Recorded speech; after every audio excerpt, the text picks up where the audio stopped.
4. Psychology things you must know. Number 1.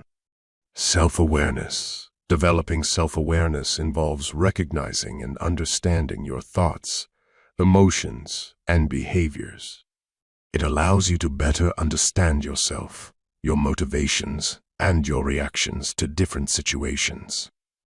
Number 2. Cognitive biases.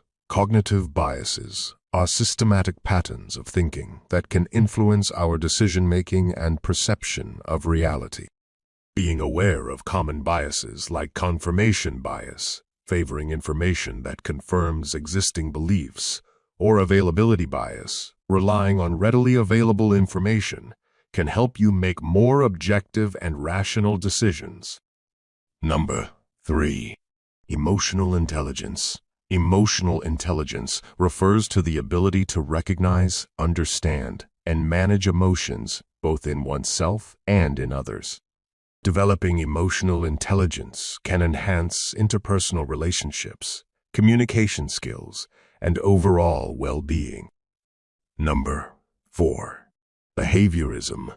Behaviorism is a psychological approach that focuses on observable behaviors and the environmental factors that shape them. Understanding behaviorist principles can help you modify your own behavior or influence the behavior of others by manipulating environmental stimuli and reinforcement.